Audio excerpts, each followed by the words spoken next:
नमस्कार दोस्तों, मैं डॉक्टर उमेश कुमार। आज मैं बौद्ध धर्म का द्वितीय लेक्चर आपको बताने जा रहा हूँ। ठीक है। अब पिछले लेक्चर के अंदर मैंने आपको बताया था गौतम बुद्ध का जन्म स्थान, माता पिता, उसके बाद उनके जो महाविनिष्क्रमण, उसके बाद संबोधि, उसके बाद धर्मचक्र प्रवर्तन, उसके बाद में मैंने आपको बताया था कि उनकी संगति जो एक सम्मेलन जिसके अंदर बहुत ग्रंथों का आपका निर्माण हुआ था, उसके साथ उसके विभाजन हुए थे। विभाजन महायान और हीनयान। द्वितीय बौद्ध संगति के अंदर आपके स्तरवादी, थेरवादी और महासांगिक और सर्वस्त्रवादी। और चौथी बौद्ध संगति में आप देखेंगे कि किस प्रकार आपके महायान और हीनयान का विखंडन रूप में देखने को मिलता है। ठीक। अब इनकी शिक्षा और सिद्धांत जो इन्होंने दिए थे, अब मैं आज उसके बारे में बात करूंगा। त्रिरत्न जो आप देखेंगे, बुद्ध, धम्म और संघ। बुद्ध, धम्म और संघ त्रिरत्न है किसके? भगवान बुद्ध के, गौतम बुद्ध के। उसके बाद चार आर्य सत्य। चार आर्य सत्य के अंदर आप देखेंगे कि दुख समुदाय, दुख निरोध गामिनी प्रतिपदा। दुख निरोध गामिनी प्रतिपदा से ही आपके इसका दूसरा सिद्धांत जो आप देखेंगे अष्टांगिक मार्ग या मध्यम निकाय या मध्यम मार्ग, जिसका उदाहरण आपको जो आपके लिया गया है तैत्तरीय उपनिषद से। ठीक है।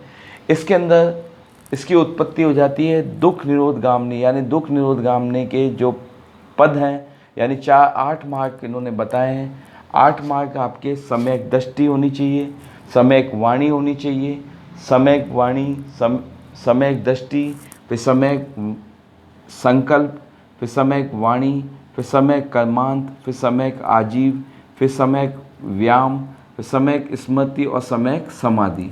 इस प्रकार 8 आपके अष्टांगिक मार्ग हैं जो आपसे पूछे जा सकते हैं। ठीक है। ये लिया कहाँ से गया अष्टांगिक मार्ग? तैत्तरीय उपनिषद से।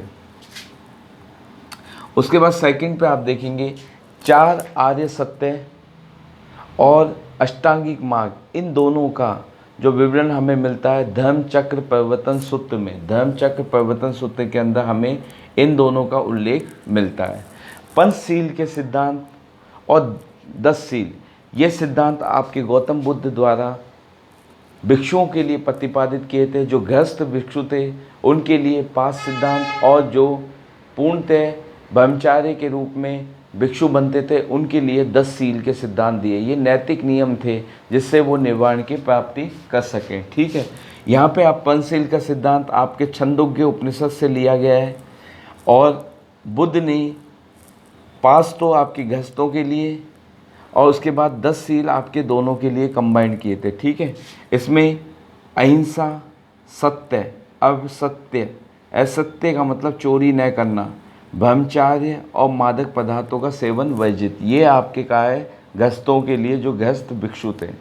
उसके बाद जो भिक्षु ब्रह्मचार्य के तहत आपके भिक्षु बनते हैं उनको 5 अहिंसा, सत्य, असत्य, ब्रह्मचार्य और मादक पदार्थ के साथ साथ असमय भोजन नहीं करना चाहिए, त्याग, कोमल शैया का त्याग, कठोर शैया पे इनको अपना सहन करना चाहिए, कंचन कामनी की नहीं होना चाहिए, कंचन कामनी के प्रति लालसा नहीं होनी चाहिए, नित्य संगीत का देखना वर्जित, सुगंधित द्रव्य का इस्तेमाल भी वर्जित।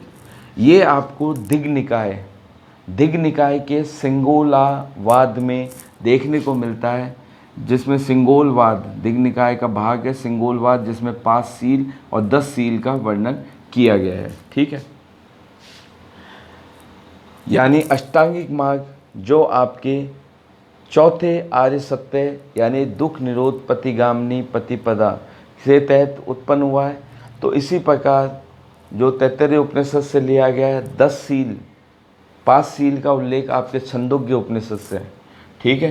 पंचशील का सिद्धांत हो गया बौद्ध धर्म के अंदर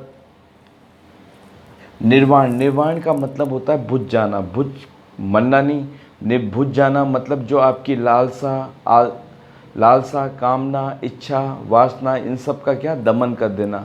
और निर्वाण आपको जीवित रहते प्राप्त होता है, जबकि महापरिनिर्वाण आपको मृत्यु के बाद प्राप्त होता है। ठीक है, ये आपके निर्वाण और महापरिनिर्वाण में बताया। ठीक है, पतित्य समुत्पादवाद। पतित्य समुत्पादवाद बौद्ध धर्म का कारणता का सिद्धांत है, यानी किसी वस्तु के होने पर अन्य वस्तु की उत्पत्ति या किसी कार्य के होने पर अन्य कार्य की उत्पत्ति आपके पतित्य समुत्पादवाद कहलाती है। ये बुद्ध का कारणतावाद का सिद्धांत है। अब इसमें जिस प्रकार चौथे आर्य सत्य थे, आपके अष्टांगिक मार्ग का उदय हुआ था, उसी प्रकार द्वितीय दुख समुदाय, दुख, और चौथा दूसरा दुख समुदाय और तीसरा दुख निरोध, इन दोनों को मिला के आपके पतित्य समुत्पादवाद का उदय होता है। ठीक है, कारणता का सिद्धांत बुद्ध का, इसके अंदर द्वितीय और तृतीय जो आर्य सत्य हैं, इनका मिलन रूप आपको देखने को मिलेगा। इसकी वजह से किसके पतित्व समुत्पादवाद कारणतावाद के सिद्धांत का प्रतिपादन होता है। जैसे नागार्जुन शून्यवाद भी कहते हैं। शून्यवाद कहने की वजह से ही किसके शून्यवाद को सापेक्षतावाद के संगठन में आ जाते हैं। तो इसलिए आइंस्टीन, भारत के आइंस्टीन, यानी सापेक्षतावाद के सिद्धांत की वजह से भारत के आइंस्टीन नागार्जुन। ठीक है, शिक्षा का ये बुद्ध की शिक्षा का आधार स्तंभ है। बुद्ध की शिक्षा का आधार स्तंभ आप देखेंगे तो वो क्या है, पतित्य समुत्पादवाद। पतित्य समुत्पादवाद यानी किसी कार्य के होने से अन्य कार्य की उत्पत्ति, ये आपके पतित्य समुत्पादवाद। अब इसके 12 कर्म हैं। 12 कर्म में से एक भी कर्म गायब है कि आपसे पूछ सकता है कि कौन सा है कौन सा नहीं, ये ऑब्जेक्टिव टाइप में। बाकी लिखित के अंदर आपके पूछ लिया पतित्य समुत्पादवाद, तब आपको 12 कर्म लिखने अनिवार्य है। आप देखेंगे यहाँ पे 12 कर्म में अविद्या संस्कार विज्ञान नाम रूप षडायतन, आप अपने किसी भी ट्रिक से याद कर सकते हैं। अविद्या का संस्कार, विज्ञान का नाम रूप है षडायतन। ठीक है, स्पर्श, छूना, वेदना, तृष्णा के उपादान के लिए भव, जाति और जरा मरण। स्पर्श, वेदना, तृष्णा के उपादान के लिए भव, जाति, जरा मरण, ये आपके 12 क्रम हैं। आपको ये ध्यान रखने, पतित्य समुत्पादवाद यानी कारणता का सिद्धांत। ठीक है, दूसरा और तीसरे आर्य सत्य के तहत इसकी उत्पत्ति करनी पड़ी किसको, भगवान लॉर्ड गौतम बुद्ध को, पतित्य समुत्पादवाद।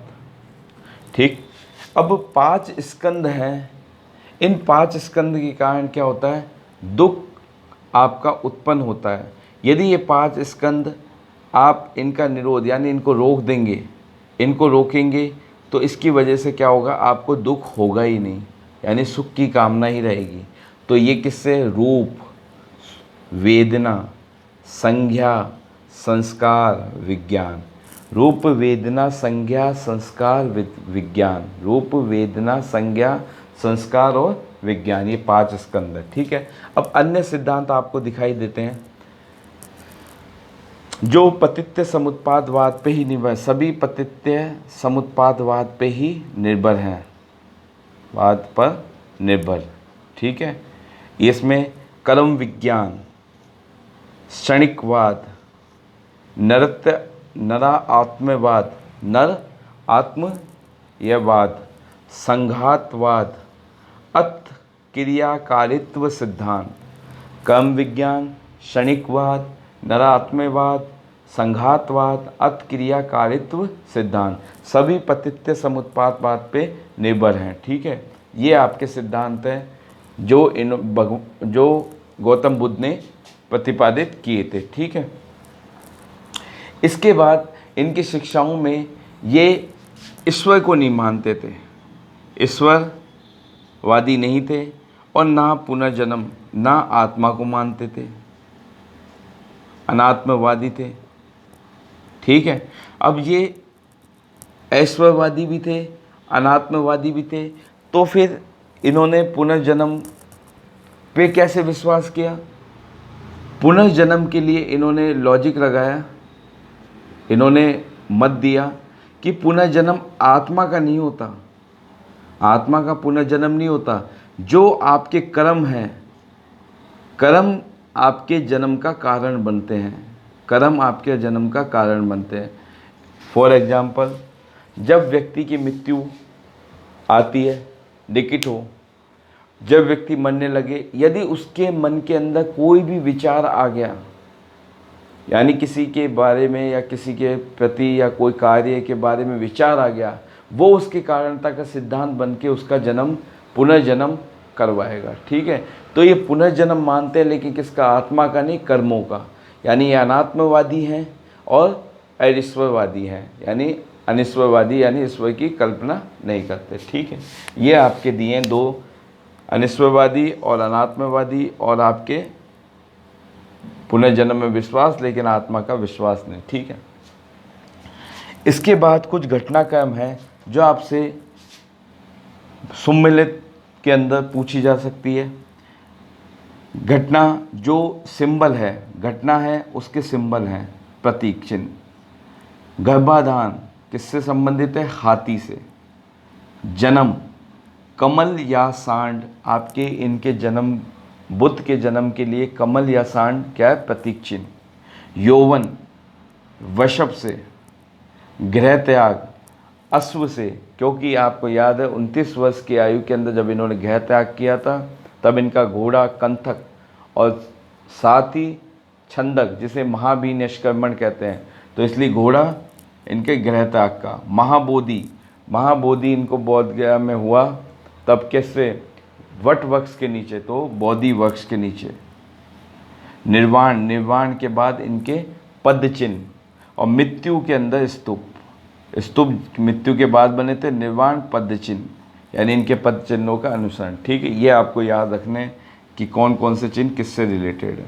नालंदा में अब इनकी मूर्तियाँ मिलती है।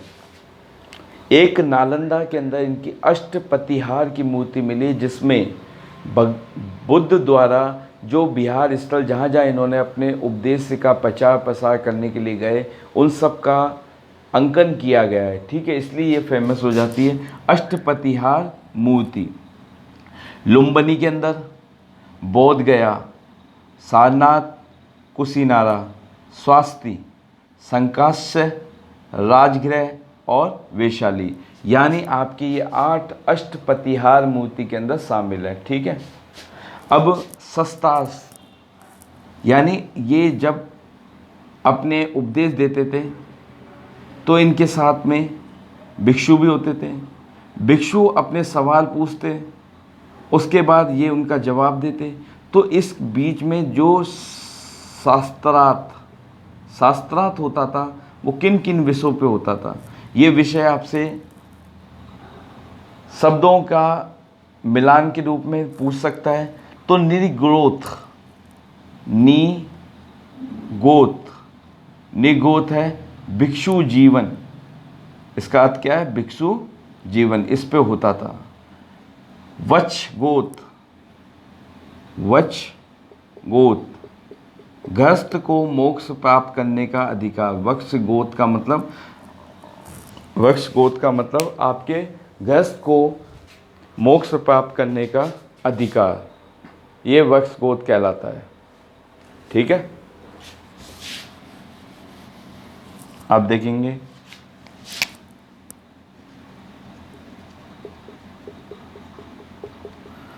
गृहस्थ जो अपना क्या मोक्ष प्राप्त करता था उसके बारे में। ठीक है, कुंडलीय, ये उपारम, यानी आपके प्रारंभ से पहले उपारम। ठीक है, अजीतो क्या है? चेतन की 500 अवस्था, इस पे करता था ये। शस्त्रास्त्र होता था, शस्त्रास्त्र 500 अवस्था पर। चेतन की कितनी अवस्था? 500। वरधारो, इसमें चतवरी धम्पादनी, चतवारी धम पदानी, इस पे क्या होती थी, शास्त्रार्थ होता था। ठीक है, इसके आगे आप देखेंगे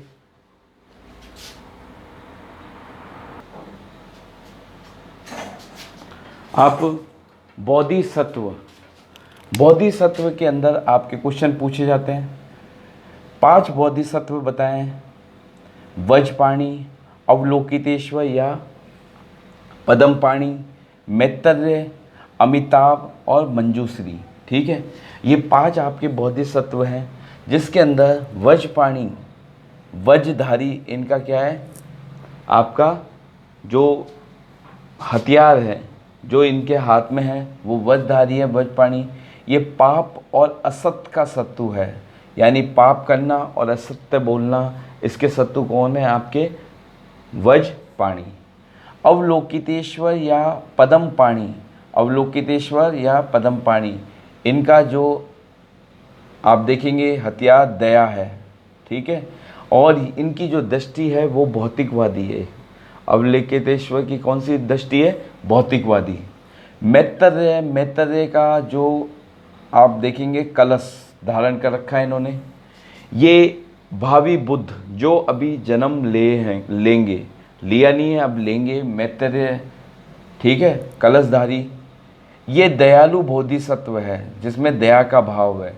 एकमात्र ऐसा बोधिसत्व जो हीनयान और महायान दोनों को मान्य है वो है आपका मैत्रेय, मैत्रेय। ठीक, अमिताभ, जिसके पद्म, पद्म आपके कमल का परिवाची है, तो कमल धारण करते हुए जो स्वर्गीय बुद्ध के लिए यूज होता है वो बोधिसत्व कौन सा है, अमिताभ।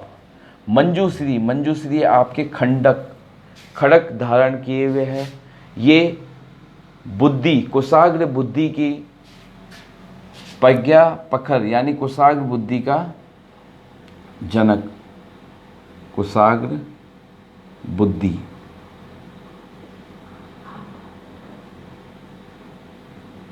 कुशाग्र बुद्धि। ठीक है, मध्यम निकाय में 4 सूत्रों में प्रयेषणा,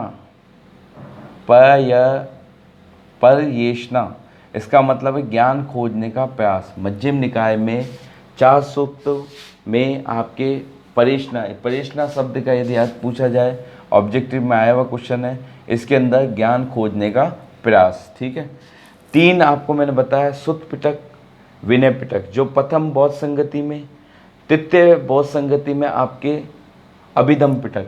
तो सुत्त पिटक में आपके क्या है, बुद्ध के उपदेशों का संकलन है। विनय पिटक में बुद्ध संघ के नियम है लिखे हुए हैं। अभिधम पिटक में धम्म संबंधी दार्शनिक व्याख्या है। धम्म, जो अशोक धम्म का प्रचार प्रसार करता है कलिंग युद्ध के बाद, उसका जो दार्शनिक विवेचन आपको देखने को मिलेगा वो अभिधम पिटक के अंदर। ठीक है, कथावस्तु। अब त्रिपिटक पे महाभाष्य, महाभाष्य मैंने बताया था आलोचनात्मक जो लिखा, उसका नाम, पुस्तक का नाम है अट्ठ कथा, अट्ठ कथा। ठीक है, उसके बाद जातक ग्रंथ, जातक ग्रंथ बुद्ध की पूर्व जन्म की कथाओं का संग्रह, पूर्व जन्म की कथाओं का संग्रह है क्या, जातक। ये काय में उल्लेखित है, ये आपके सुत्त पिटक के अंदर उल्लेखित है। ठीक है, इसे बोलते हैं सुत्त पिटक को प्रारंभिक बौद्ध धर्म का एनसाइक्लोपीडिया। प्रारंभिक बौद्ध धर्म का एनसाइक्लोपीडिया क्या है, सुत्त पिटक। ठीक है, उसके बाद महावस्तु और ललित विस्तार, ये ग्रंथों के नाम है महावस्तु और ललित विस्तार। इन दोनों में बुद्ध की पौराणिक कथा, यानी जातक कथाएं तो जो पूर्व जन्म में इनके क्या थे क्या नहीं थे उन कथाओं का संग्रह, लेकिन पौराणिक कथाएं इन दोनों के अंदर विस्तृत है। ललित विस्तार जो आपका ग्रंथ है वो महायान संप्रदाय का प्राचीन ग्रंथ है, ये आपको नोट रखना है। महायान संप्रदाय का प्राचीन ग्रंथ ललित विस्तार।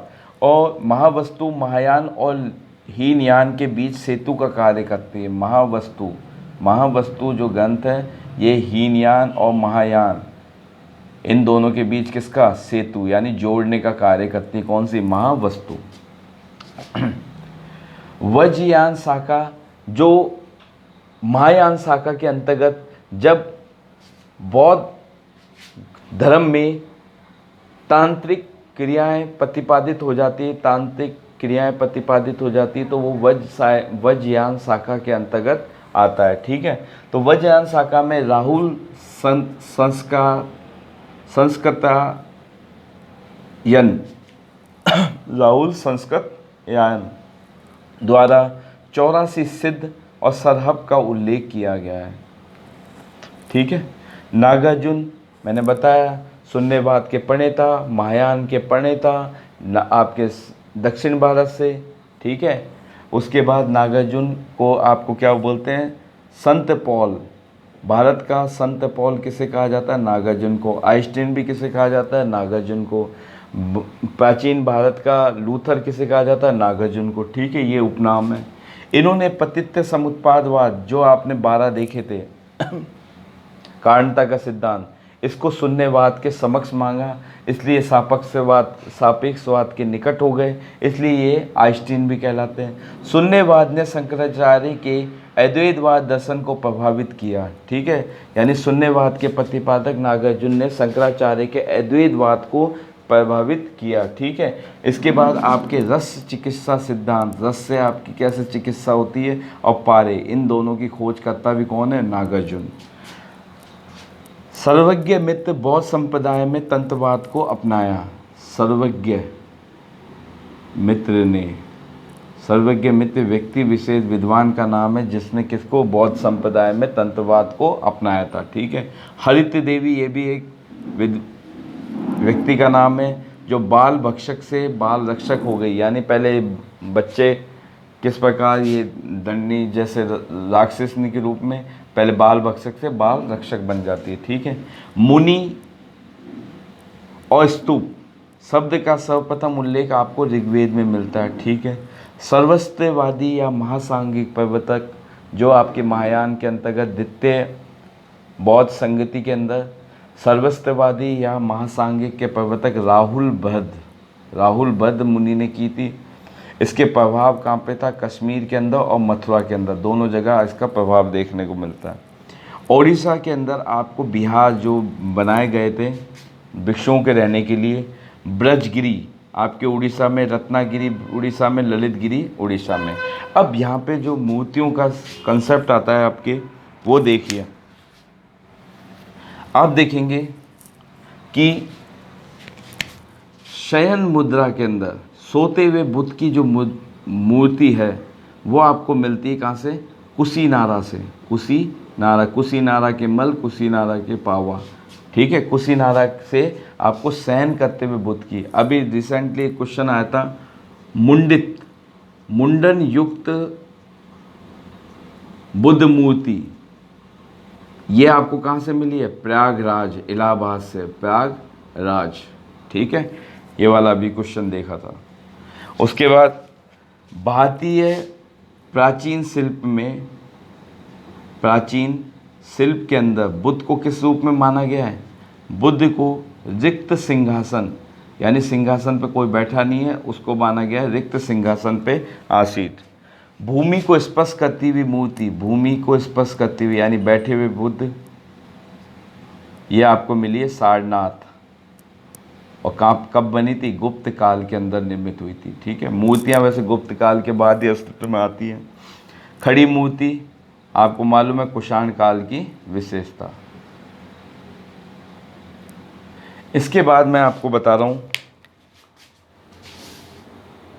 खड़ी मूर्ति आपको कुषाण काल की विशेषता दिख रही है।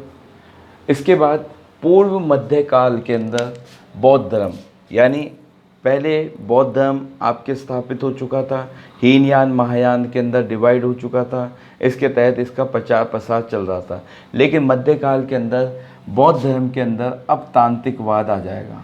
ठीक है, वज्रयान शाखा का नाम ध्यान रखना, हीरक भी बोलते हैं और तड़ित यान भी बोलते हैं। ठीक है, सहजयान भी इसी का नाम है, कालचक्र यान भी इसी का नाम है। ठीक है, इनका उदय होता है। ठीक, वज्रयान आपकी 8वीं शताब्दी का है, कालचक्रयान आपकी 10वीं शताब्दी का है।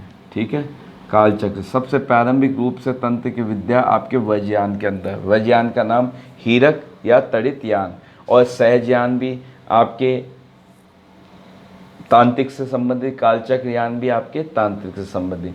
यानी महायान में तंत्र मंत्र का समावेशन, यानी तंत्र मंत्र का किसमें, महायान में। क्योंकि आपको मैंने बताया था महायान आपको प्रोग्रेसिव देख रहा था, यानी वो आगे बढ़ता हुआ, उसने परंपरागत नियमों को तोड़ते हुए समय अनुसार उसमें परिवर्तन बुद्ध की शिक्षाओं में किया, उपदेशों में किया।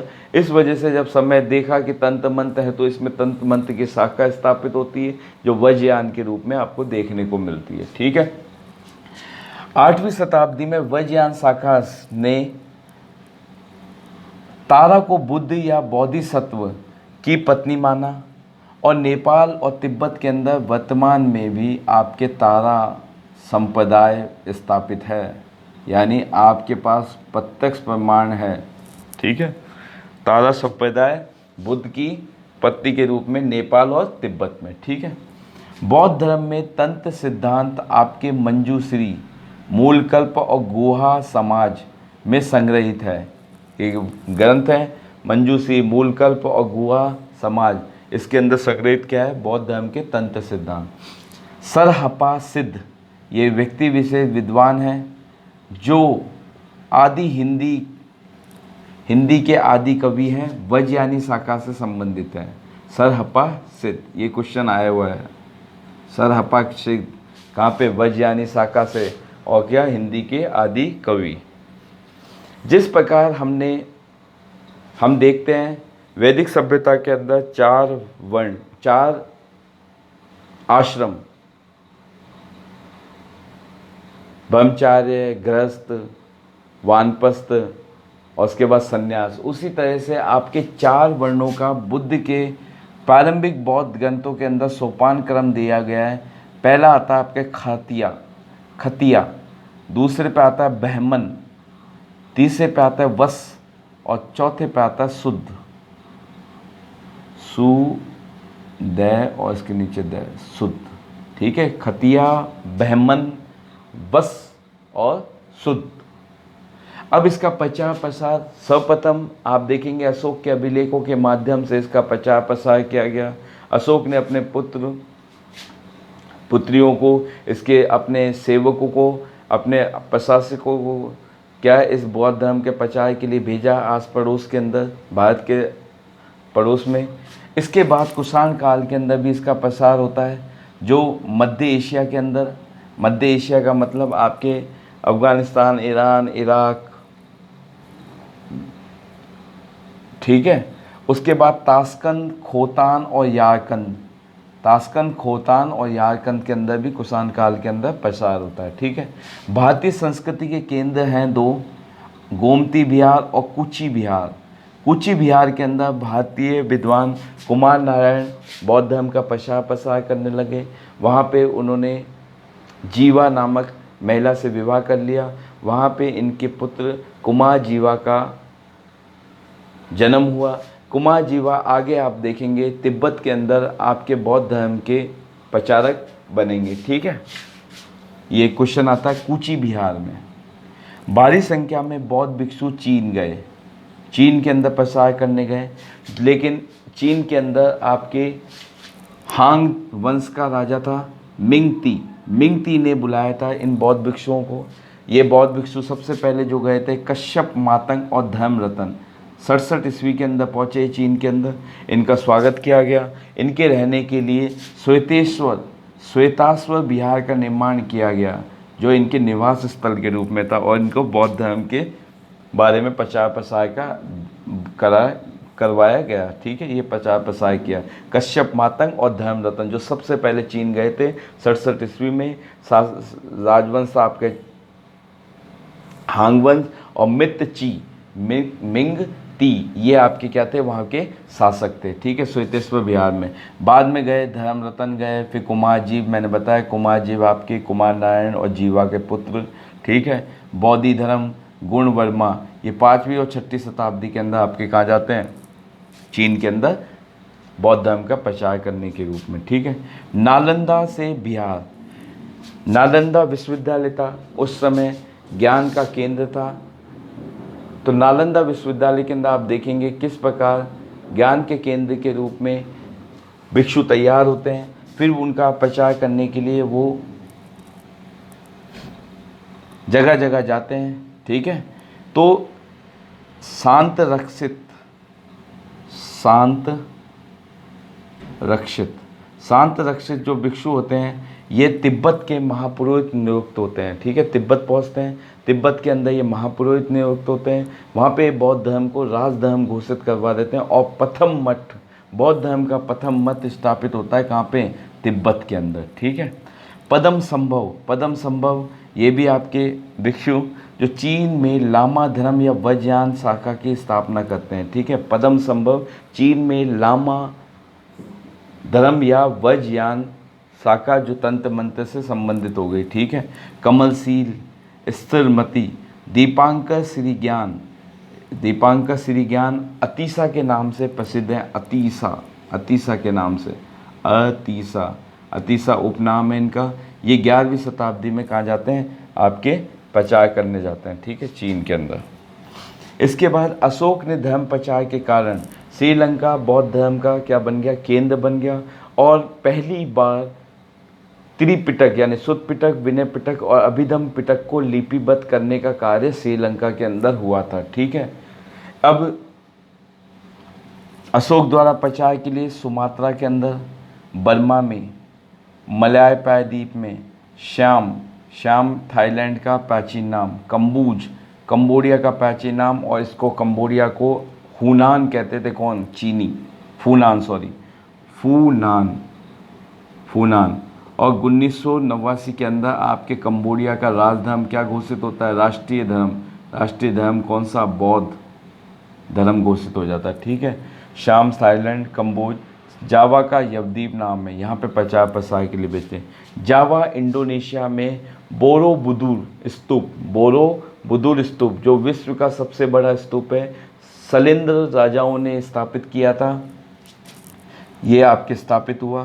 पिंगू बर्मा में बुद्ध का आनंद मंदिर स्थापित हुआ। ठीक है, वसुबंधु नेपाल के अंदर